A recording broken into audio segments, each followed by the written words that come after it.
meu ponto de vista, e eu não acho que isso foi um fator decisivo, eu acho que a arbitragem do Klein ela foi um pouco caseira assim no Grenal. Eu acho que ela foi um pouco caseira. Acho que ele cedeu a uma pressão que foi criada no ambiente dentro do estádio do Grêmio. Eu senti que, na dúvida, e não na maldade, acho que é muito importante, não estou falando de maldade. Sim, não tem dolo. Eu estou falando coisas que acontecem no futebol. O árbitro no estádio. Por isso que o fator de mandante é importante. O fator de mandante é importante. A pressão no ar, tudo isso muda. E eu acho que o Klein acabou cedendo nesse sentido. Estatisticamente, isso é uma estatística mundial. Existe isso de fato. Eu só discordo do Vini. Eu acho que a arbitragem do Grenal, eu acho que o resultado, vamos lá, que é o que importa, o resultado passa longe da arbitragem. Como os pênaltis para o Internacional, jogo após jogo, estão corretos e o pênalti do Grenal está correto. O que eu não estou conseguindo entender, Diogo, é por que essa ronha, porque essa é a palavra, essa ronha, e por que essa arquitetura dos dois lados, e o campeonato tá andando e eles estão na frente. É pelo tamanho do campeonato. Pois é, mas isso um e eu entendo esse tamanho, gente, mas isso nos faz ficar menores. Claro que sim. Porque olha só o que ontem foi criado. E eu só estou citando ontem porque a gente acabou de ouvir o D'Alessandro nominando o Bins, que é que é considerado no Brasil um VAR tão bom que o cara é FIFA. Quando ele diz o nome do cara, olha a situação que está criada, porque vai dar Grenal. Ou melhor, a chance de dar Grenal existe. Eu não estou dizendo que vai dar Grenal. Pode ser que na semi um caia. Ok. Mas já se estabelece uma situação que ela está posta. O Bins e agora Oxman. E agora Voaden? Quem faz a escala? Só se optar por um árbitro de fora com um VAR de fora. Mas aí é dar razão. Mas aí é complicado, porque tu tem ceder. O Rafael Klein foi o melhor árbitro do Campeonato Brasileiro no ano passado. Aí o outro é o melhor VAR de tirar fora. Eu, assim, rapidinho, Keck, só me anteceder bem rápido. Não tem complô de arbitragem, ou enfim, do mundo, para que o Inter não seja campeão. Isso não existe. Não há. O condicionamento de arbitragem tem de lado a lado, sempre existiu, desde que o Charles Miller chegou lá nas escolas ricas do sul, da zona sul de São Paulo lá, sempre vai ter. Tu nunca vai, não tem nem como saber quem começou, tu vai terminar lá em 1910. E a crítica do Inter, assim, essa tentativa do Inter, ela está num tom acima, porque o campeonato ele é mais pesado para o Inter. Né? O Inter, se não for campeão esse ano, ele deixa de ser o único octa, uma marca do clube, enfim. Então, assim, eu não me surpreendo com isso, sabe? Isso não é uma coisa que me surpreenda. Aliás, eu acho, inclusive, que quanto mais a gente reverbera ou insiste em tratar da crítica, tratar dessa crítica, que a gente tem que fazer, né? Porque o cara está fazendo, o D'Alessandro deu uma entrevista lá, né? Não tem como tu não falar. Mas, assim, dependendo do tom, tu acaba legitimando uma crítica que é infundada, né? Porque, sabe, a crítica fica ela se legitima. Tem um complô para tirar o título do Inter. O D'Alessandro sabe disso. Esse tipo de artimanha, de estratégia é antiga, no sentido que eu lembro do Grêmio do esquema Parmalat. Tu lembra, Marco? Sim. Só que qual era a diferença? É que o Grêmio tinha um time maravilhoso naquela época. Mas assim, o esquema Parmalat, uma multinacional que tramava para tirar títulos do Grêmio, né? O que aconteceu depois que o Grêmio ganhou lá do Palmeiras, o Filipão foi pro Palmeiras. Foi para o esquema Parmalat. Um ponto que o D'Alessandro falou também é o vice do Grêmio dizendo que o octa não seria fácil por conta dos pênaltis que estavam sendo marcados para o Inter. Mas é que eu tô te dizendo.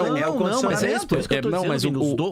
Os dois lados começaram a falar bobagens e pressionar as arbitragens. O ponto que eu tô trazendo é que o campeonato ele é pesado para o Inter. Ele é, mas, cara, o Inter tava jogando, tendo os pênaltis marcados e jogando. Tu entende? E assim, no momento que o vice do Grêmio fala isso, ele tá também colocando em xeque a arbitragem. Ou seja, quem for primeiro, a gente volta a eu não tô falando disso, eu não tô falando sobre o primeiro. Os dois estão fazendo. Não, eu não tô falando sobre o primeiro, eu tô falando que... O jogo do Inter, eu lembro que a gente falou no Sem Filtro que o Inter reclamou de uma forma que ninguém tava entendendo em relação à arbitragem. E nós também falamos que o pênalti, graças ao VAR, foi dado pro Internacional. E pênalti o Inter no lá Wesley, se não me engano. num tom completamente exagerado. O Roger é outra pessoa pra mim agora. Exato. O Roger mudou o tom. Eu quero dizer que eu gosto desse Roger, tá? Ele falou da arbitragem de novo ontem. Eu gosto desse Roger, que inclusive foi criticado no Grêmio por ser um cara muito tranquilo às vezes. Eu gosto do Roger sanguíneo e acho que tem que ser mesmo. Se ele fizer o time jogar, ninguém vai ficar reclamando disso. Eu só não gosto quando o Roger vai, que é um cara esclarecido, sabe que a gente conhece muito bem o Roger e cai em pergunta de identificado sobre condicionamento de arbitragem. Aí ele coloca em jogo a honra das pessoas, e aí não é legal. Não, ele não colocou em... O Roger não botou a honra ninguém. A partir do momento que ele fala assim, pois é, ele tá colocando em jogo, Vini.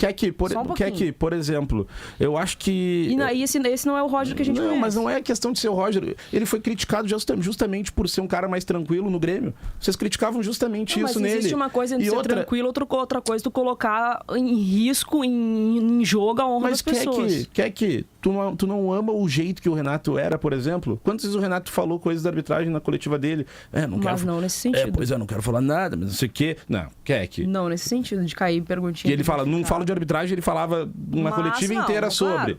E falava, não. Eu acho assim. Eu acho que ele tem que dar a resposta. Agora que eu deixei todo mundo falar, tudo bem, só quero que ele dê a resposta. Dê a resposta e pronto. Se ele reclamar da arbitragem, reclamou. Não, eu acho ruim, conhecendo o Roger da forma que a gente conhece, e tanto elogio o Roger, começar a cair em acho ruim porque ele não tá no Grêmio hoje. Se ele tivesse no Grêmio, tu ia estar aplaudindo ele.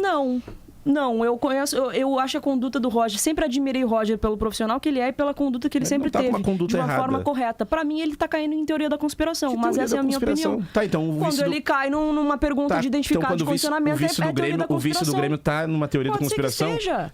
Então tá todo mundo na teoria da conspiração. Pode ser que seja, mas aí não é o Roger especificamente.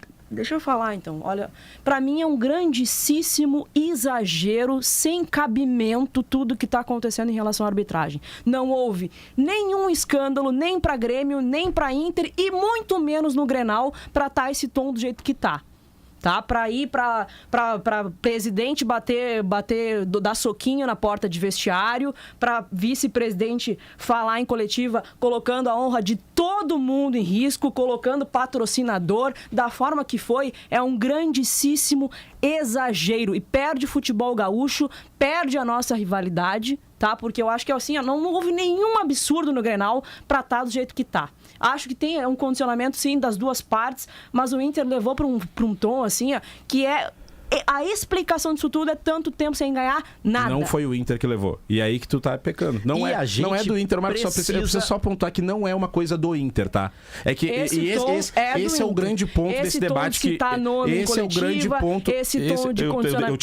Eu te escutei. O grande ponto pra mim, ficar colocando em cima. É o Inter, é o D'Alessandro, é o Roger. Não. Tá? Não vem colocar carimbo no Inter, dizendo que o Inter fala disso. Primeira coisa, nesta mesma competição o Grêmio já falou e historicamente os dois falam. Então, esse discurso de que é o Inter, pra mim, não fecha. Tá? O Rafael Claro foi o melhor árbitro do ano passado e agora tá em risco. É o cheque de ter sido caseiro. O Klaus é um dos melhores árbitros, segundo a CBF, ele não pode pisar em Porto Alegre. Então, assim, me desculpa, ficar com o argumento de que o fulano é o melhor árbitro, pra mim, não quer dizer nada. O Daniel Bins também foi VAR do Inter, inclusive foi lá e chamou o VAR nos pênaltis lá do Inter e ninguém falou nada. Mas aí agora, com o pênalti legítimo, porque a gente não pode brigar Inter, com a imagem. Como os três do Inter. Pra mim, o segundo Borré não foi. Tá mas aí... Mas isso a gente falou, pelo menos eu, tá? Eu sempre falei que foi pênalti no Borré. Todos os pênaltis do Inter foram. E o pênalti do Grenal foi também. Então, é simples. Então o Inter não tem que questionar o pênalti no Grenal e o vice do Grêmio não tem que questionar os pênaltis do Inter. Sim, então, assim, por isso que eu disse que os dois vices foram que deram a vazão maior pra essa bobagem. É isso que eu tô dizendo. Os dois, não é o Inter, não é o Roger, não é o D'Alessandro. A entrevista de ontem não é uma entrevista protocolar. Desculpe, ele deu um nome pro cara que ele não quer. A questão pra mim é Oxman e Voaden. Quem escala a arbitragem?